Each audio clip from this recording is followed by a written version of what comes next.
Good morning, beloveds. So it's just really cold outside. Um, I've seen ice in Dallas. I've seen ice in Austin. So y'all be careful. I know that as far south as we live, we don't know how to deal with ice. So yeah, when we had that winter freeze and there was like, a tenth of an inch of ice on the road, I did not leave my house because I don't know how to drive in that. So if you do go out and it's raining and it's cold, please be careful. Um, Ice is, yeah, and the term black ice is what it sounds like because you can't see the ice on the road. So please be careful today. Bundle up today, stay warm today, drink plenty of hot liquid today. And just in general, take care of yourself. The weather is extra today. And it is the end of month. January has decided to go out and, style here.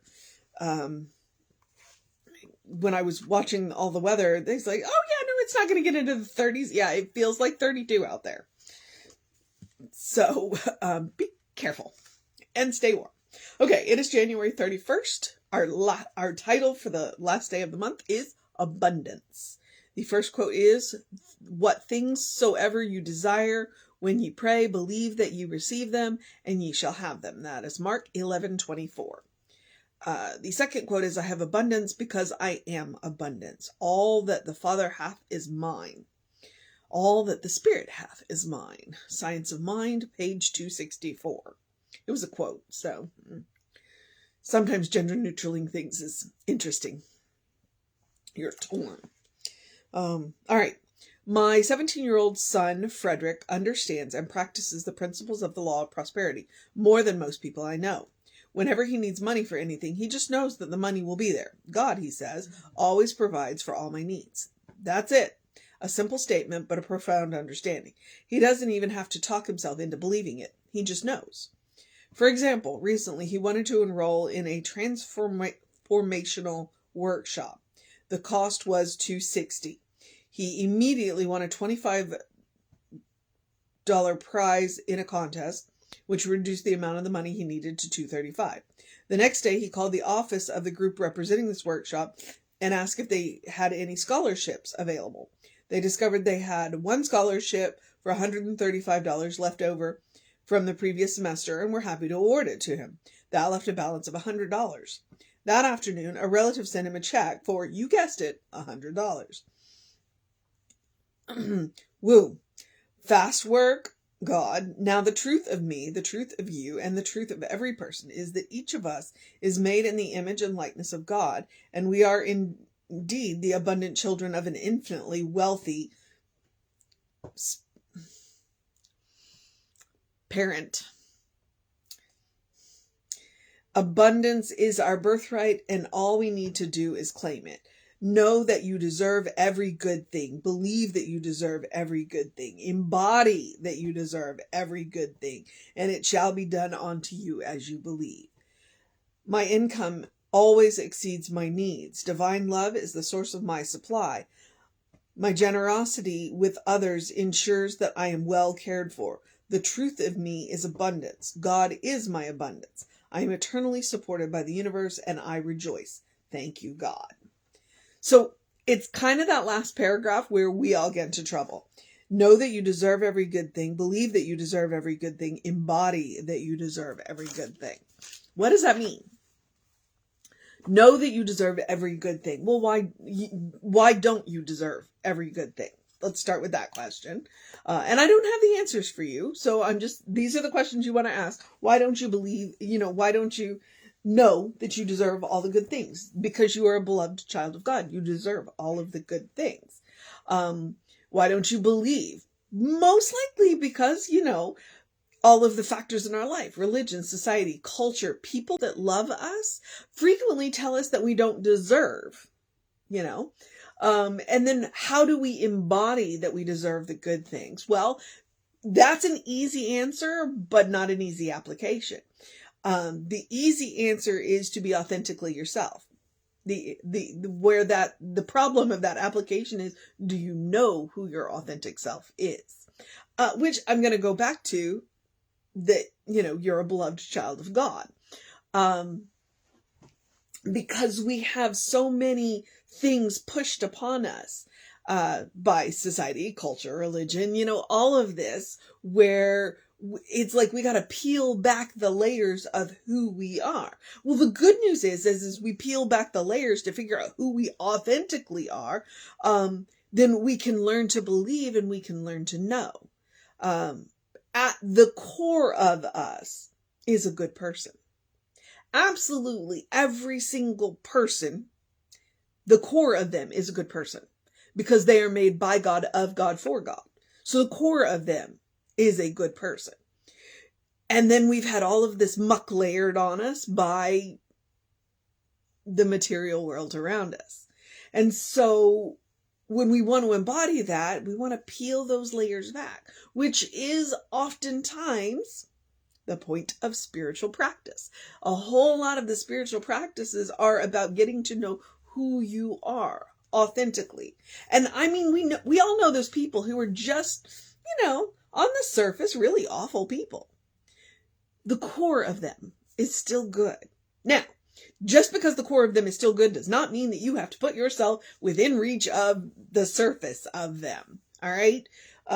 As a woman, frequently that's what we are told. It's like, well, you be there for them and help them. No, that's not your job. It's never your job to peel back the muck on somebody else. Your job is to peel back the muck and layers on yourself, not somebody else. Do not stick around for somebody's surface bad behavior.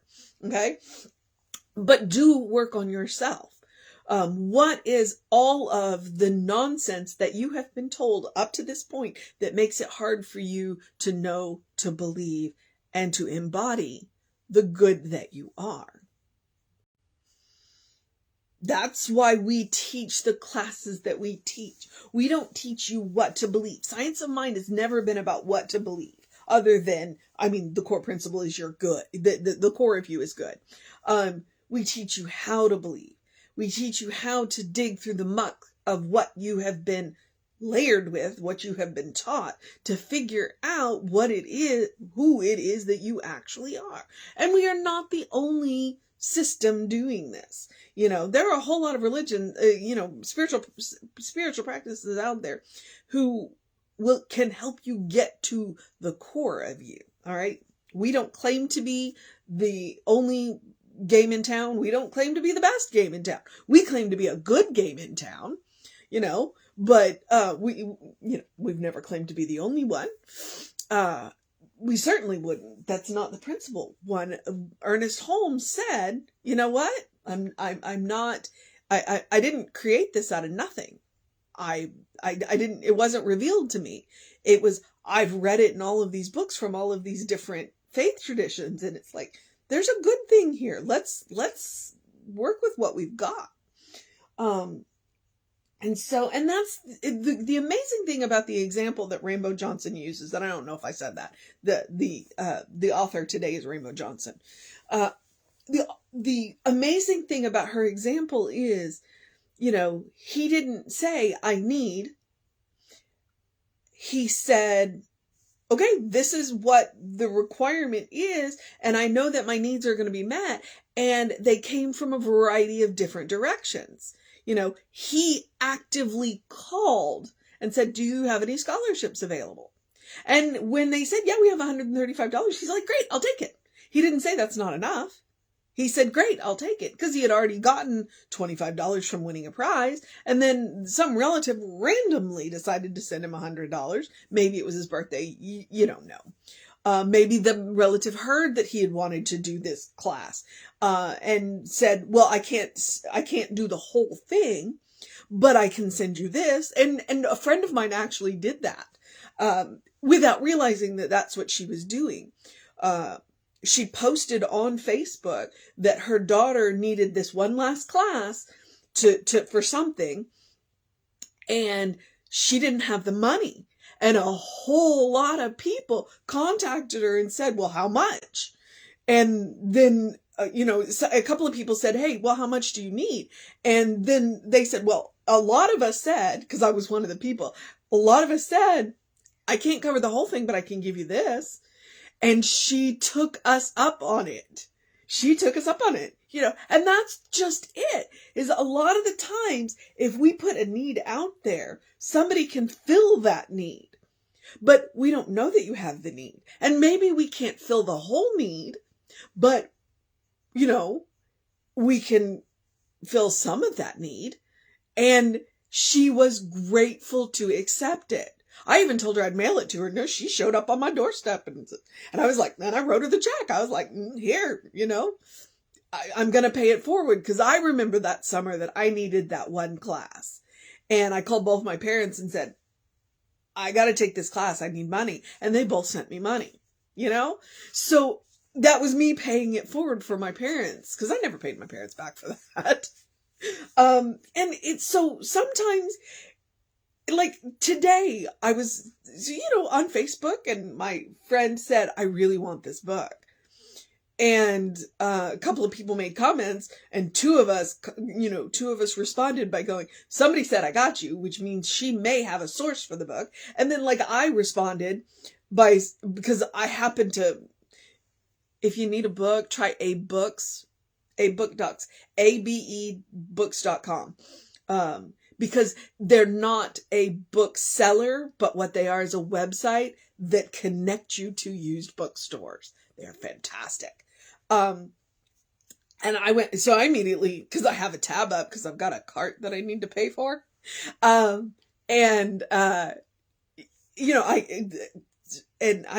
Googled it really quick, and there are 2 copies on that website.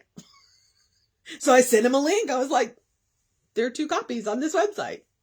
So, and that's the really amazing thing, is when you have a need and you put it out there, it gets met in interesting ways. And he was grateful. He was grateful. He was grateful for the $25. He was grateful for the $100. He was grateful for the $135. But he also called. He didn't sit there and wait for the money to come back to him, to come to him, even though twice it did. He actively called and said, hey, do you have any scholarships? So that's what we mean by treat and move your feet. Put your need out there. Put your need out there and watch the amazing ways that Spirit finds to meet the need. And oftentimes, Spirit doesn't do it since we're talking about money, one lump sum. Spirit doesn't necessarily meet whatever your need is in one lump sum. Oftentimes, Spirit will find little ways to bring it to you. Another example being when you need love. Spirit doesn't necessarily bring you one great love. What Spirit does is parades through your life a lot of people that love you. And they all love you in different ways. And so it's like the accumulation. Now, when Spirit is parading this parade of people through your life to love you, maybe you do find your one great love. But only if you actually engage with the parade of people in your life. You got to engage the process. So that's what it looks like. Spirit finds all of these small ways. Now, occasionally Spirit does find the lump sum. That is one. I'll tell you 2 things about it. One, that is what we call hardball metaphysics. Frequently, that is a health related thing where we go, oh, and that can be a lump sum. But sometimes it's not. Sometimes it's, well, go here, go here, go here, go here, do this, and then all of a sudden at the end you're like, oh, wait a minute, you met my need. So, if you needed one lump sum, it can happen. But oftentimes Spirit works in the little ways. And that's one of the reasons why I like Emma's, when I say look for the good and praise it, I like to look for the little goods, because the little goods add up to big goods so much faster than big goods happen. Because Miracles happen every day, but they're little miracles, and we tend to overlook them. And the big miracles that take our breath away, they don't happen as often. Probably because the little miracles are happening all around us all the time. And that's where we want to focus our attention on. All right. So that's abundance. That last line is the mission today. The mission today, should we choose to accept it, is whatever our good is, to know that, I picked up my glasses so that I could reread the line. The mission today, should we choose to accept it, is to know that we deserve every good thing, to believe that we deserve every good thing, and to embody that we deserve every good thing. Know who you are. At the core of your being, you are good. Because the core of your being, the center of your being, the source of your being is God. You deserve every good. You deserve every good. All right, beloveds, that is the mission today, should you choose to accept it. All right. Know who you are.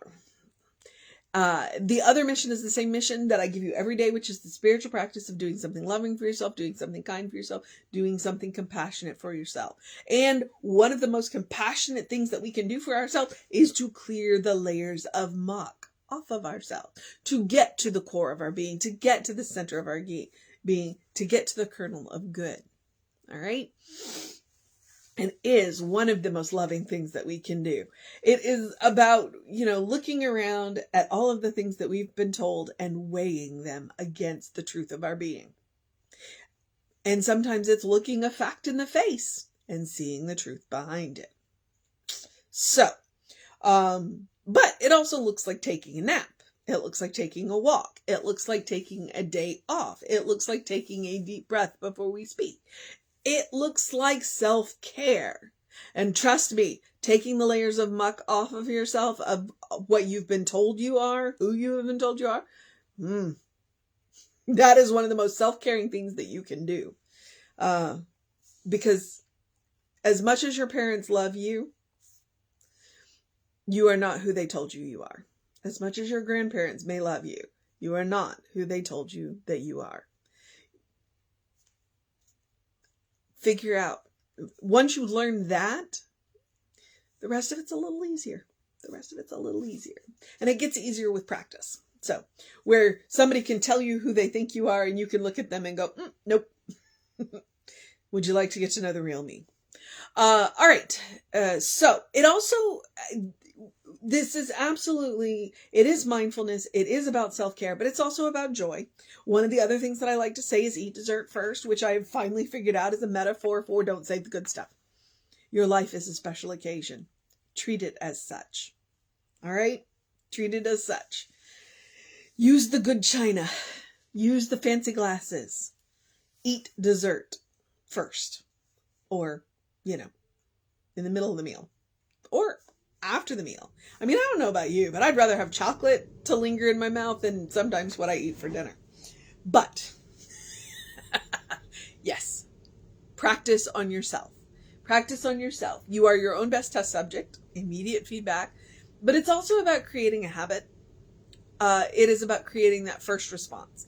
When we practice love, kindness, and compassion on ourselves, we are connecting with the source of our being. We are connecting with that infinite source of love, kindness, and compassion, so that no matter what happens, we can respond, which is that moment of consciousness, lovingly, kindly, and compassionately.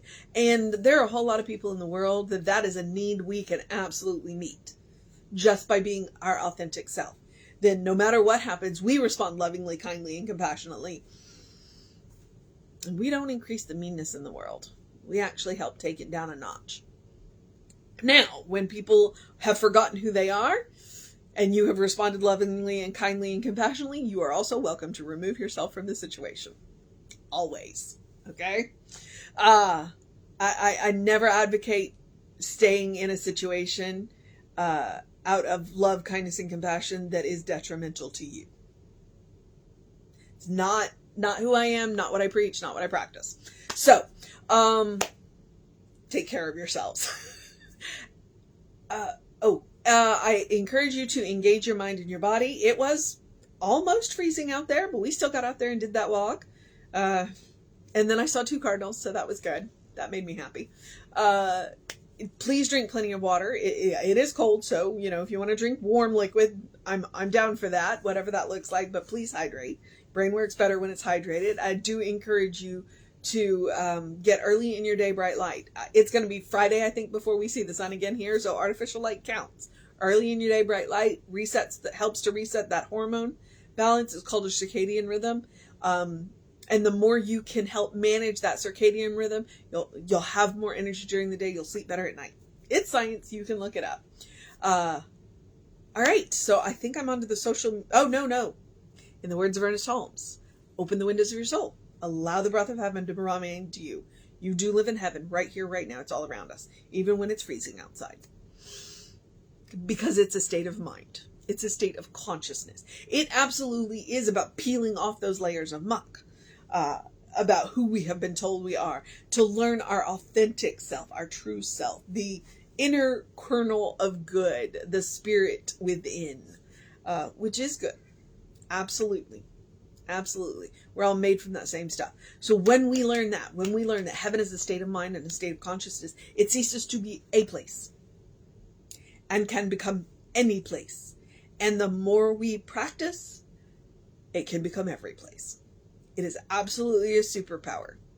The Christ consciousness is our superpower. We come pre-installed with it. The password is love. And we're coming into the month of love. We're coming into February. Don't ask me my attitude towards Valentine's Day, though. All right. Now I'm going to move into the social media part. As I remind you, if nothing else, when you are opening the windows of your soul, look for the good and praise it. Emma's right. Gratitude will get you everywhere and everything. Okay. And you deserve every good thing. So, social media. We are Creative Life Spiritual Center, Creative Life Spark. I'm the Running Rev Ryan on the social medias that I am on. Please feel free to like, share, and subscribe. We do try and make sure that there's great content out there. I am going to need a drink of water very quickly. So, I'm going to wrap this up by reminding you, if you want to know what's going on with the center, please email info@creativelife.org. That will get you on the constant contact. The hot links are hot. If it says click here now, it will either take you right to the information you want or to the person that can help you get it. So check all that stuff out. And ooh, you are warm. Cat. It's Foster. He's in here on the heating pad. I guess I'm at the part where I get to encourage you to have a great day, a wondrous day, a fantastic day, a magical day, an enchanted day, a wonder-filled day, an awesome day, a bundle up day, a take care of yourself day, a be safe out there day, a wear that extra layer day, a good day. And if that is too much pressure, simply have a day, because you are enough just as you are. You are a beloved child of God. You are a brilliant light, a divine spark, a spirit in motion, God in action, godling, in whom God is well pleased and well represented, always and forever. All right, beloveds, that is what I know today. Take care of yourself. Reverend David should be on around 5 p.m. with you. I'll be back with you at 9 a.m.-ish. Know that you're loved, and I will see you next time.